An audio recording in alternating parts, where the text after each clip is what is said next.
সবাইকে good morning. আমার কাছে কি রয়েছে দেখতে পেয়েছো? দেখিয়ে দিচ্ছি।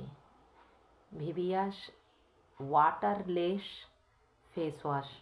অর্থাৎ এই ঠান্ডাতে যাদের হচ্ছে যে মুখে জল লাগানোর ইচ্ছে নেই তারা হচ্ছে এই ফেস ওয়াশটা ইউজ করতে পারো। এই রকম একটু নেবে, নিয়ে এইভাবে হচ্ছে যে পুরো মুখে হচ্ছে ম্যাসেজ করে দেবে। আবার একটু নিলে নিয়ে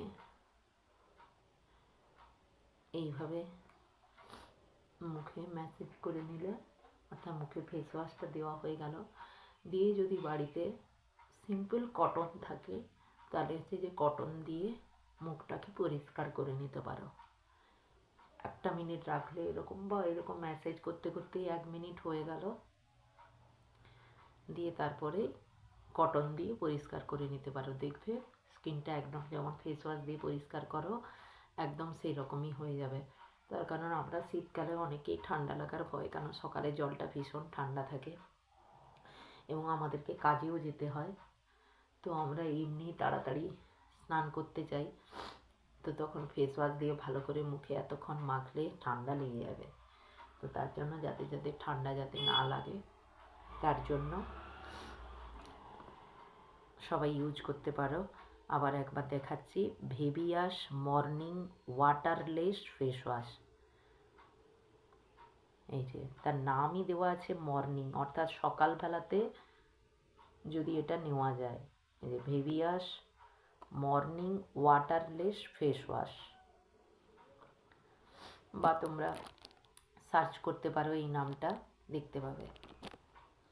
এই যে একটু কটন তুলো নিলাম, কটন তুলো নিয়ে নিয়েছি, এবার সেই কটন বাউলটা দিয়ে এইভাবে মুখটাকে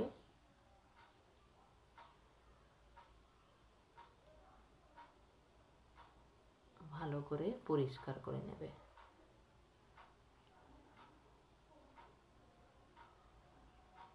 দিলে মুখে নোংরা সমস্ত কিছু চলে গেল, এটাতেই আমাদের মুখটা পরিষ্কার হয়ে গেল। চাইলে আর একটা কটন বাউল নিয়ে আর একবার মুখটা পরিষ্কার করে নিলে দেখবে একদম পুরোপুরি ফ্রেশ হয়ে যাবে মুখটা।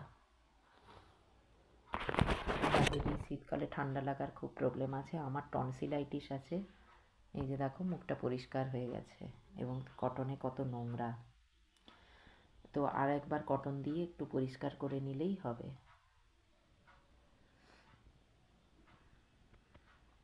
ওকে, ঠিক আছে, চলো তাহলে অবশ্যই নামটা মনে থাকবে তো, ভিভিয়াস মর্নিং ওয়াটারলেস ফেস ওয়াশ।